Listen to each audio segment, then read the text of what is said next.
So I actually began competing the summer after I graduated high school. So that would have been, goodness, summer of 2002. And I competed in 3 prelims. It took me 3 times. I placed in the top 5 in all 3. So I was very excited, started getting scholarship money before I even started college. And then I competed 2 more summers. So I competed in Miss Alabama 3 years. So Miss Alabama 03, 04, and 05. Most exciting year was, of course, 04 because Deidre Downs won. I was a runner-up, and she went on to win Miss America. Quite honestly, I can say I ended up the end of my sophomore year at Auburn, so that would have been the summer of 04 that I competed in Miss Alabama.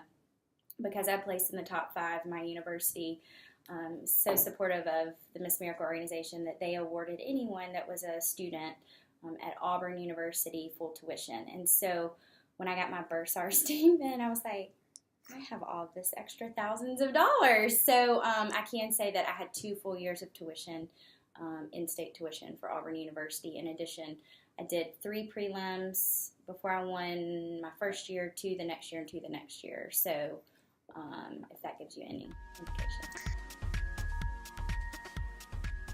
It was an interesting transition. It wasn't a transition that I really sought after. I knew I wanted to get back involved with the Miss America organization after the time had lapsed where I couldn't participate as a volunteer. And then I just so happened to get a job at Auburn University, so it made sense for me to volunteer with Miss Auburn University. At the time, they had, and they still do have, an assigned position within Auburn. It's the SGA advisor, is the executive director of Miss Auburn University. Well, at the time, the lady that was the SGA advisor was very committed to it, very passionate about pageants, and I knew her pretty well. So she brought me in. I was the judges coordinator. Well, then she moved positions and moved to Missouri. So then it fell in the lap of a young 20-year-old guy who'd been doing Teach for America, and so he kind of asked me if I would contribute even more of my time and almost serve as an advisor, co-director, and of course I was more than excited to do so, and it's really turned into a great partnership. He does a lot of the paperwork and the things like that I'm not huge on. That was probably my least favorite part of competing as a contestant, so now I get to do my favorite parts, which is being a mentor to the winner and then preparing her for Miss Alabama, helping her develop her platform. This was our first year, so the winner that is about to give up her title in October is the first year we've had a veteran.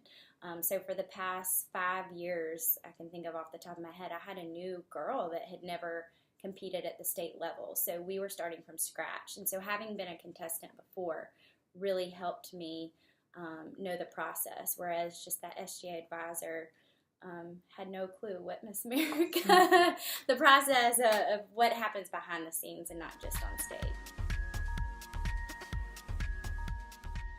So the contestant that wins Miss Auburn University for us has a wide variety of responsibilities because she could either be standing at a Camp War Eagle pep rally, which is freshman orientation, to speaking. This year, Betty Cantrell, Miss America, came. Miss Alabama, Meg McGuffin is alum of Auburn, and she spoke. So it can be fun and hot and sweaty, or it can be, very formal event. And so for us, we're looking, at a girl that can handle a wide variety, that can be almost like a chameleon. I think the biggest focus should be placed on preparing for the interview.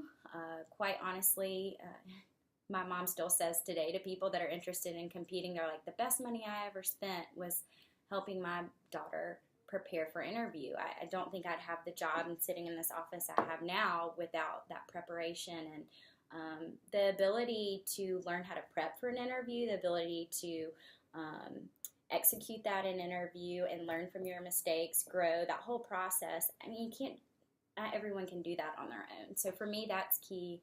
And then talent, of course, just because that's a huge percentage. And at Alabama, I think that's something everyone puts emphasis on. We've got very strong talent at the state level. And sometimes, quite honestly, I feel like Miss Auburn University has just as strong at our level as when you go to state and see it.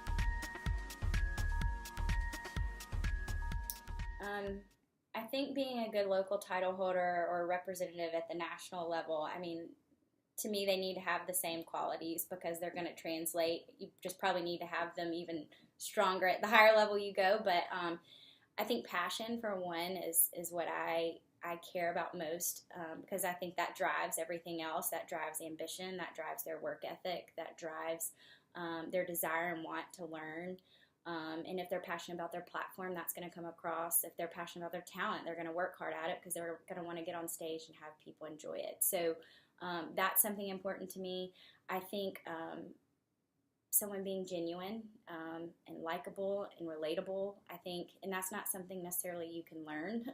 I think that's just part of who you are. And I've been very fortunate that I've had very great contestants over the past few years, and they call me like their second mom or sister. It depends on the girl how they view it. And, you know, a lot of the success we've had with them hasn't been stuff I've been able to teach them or even help them get with people who can teach them that. I've just been very fortunate. I think it's very vital that as soon as you're a local preliminary title holder, that you take the initiative to take first steps of meeting people. And it can be someone as high as they go in the corporate ladder to as low as they go, but don't be scared to reach out to people. That's something that's very important. As soon as Miss Auburn University is crowned, we want her meeting with people, whether it's at the university level. I know our recent title holder, we wanted to get her into the school system, Boys and Girls Club.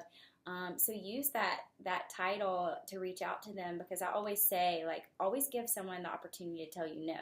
Because until you give them that opportunity, then to me, like, what's the point? You know, that's probably why I'm a fundraiser, though. I'm not scared of no, because you got to try to hear it. So get out there. Don't be afraid. Take the initiative. Don't expect people always to come find you. You know, sometimes I feel like when you're competing in the system, you feel like everyone knows what Miss America is, what it stands for, the values, what a platform is, all that. They don't. And so think of it as educating people, and if they can help you out in the end to help further your platform or whatever it may be, then that's just icing on the cake. So I feel when you're trying to reach people that you don't know personally, but you'd like to meet with them, whether that's, for me, I can think of, we need sponsors for our pageant. For the girls, it may be, you know, going to the Boys and Girls Club and saying, can I come speak? You know, can I work with your children once a week, or whatever it may be. I think first, if you have a connection, if you have a contact that can link you together, that's the best way. So say I have a connection with someone, I know them on a personal level, I may do an email introduction to our student or go with them to a location and introduce them. I don't see any problem with writing a letter or doing a phone call first, but I definitely think if you don't hear from them within a week or two, that it never hurts to go by there and go in person. Going in person oftentimes is hard. The first step, you may get discouraged only because the person you need to talk to, the decision maker, probably isn't who you're going to walk in the door and reach at first. So you might as well try to schedule an appropriate time to come by when they're available.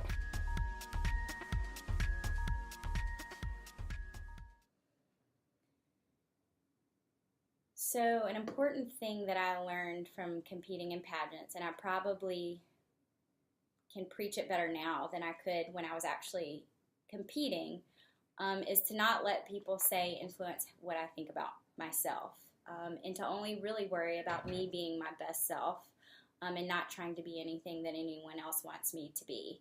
I think that's one thing that I strive with my contestants, and that can even be helping them stand up for what they believe in, what they want to do on stage, sometimes even against what their parents or mom wants. I want them to get up on stage and be happy with what they do, who they are, and the message that they send. And at the end of the day, they're the only ones that know that. And so I think being able to self-evaluate, self-reflect, and really be confident in who you are, regardless of what everyone else says, is important. And I definitely think I learned that when I competed, and it's something I deal with every day still.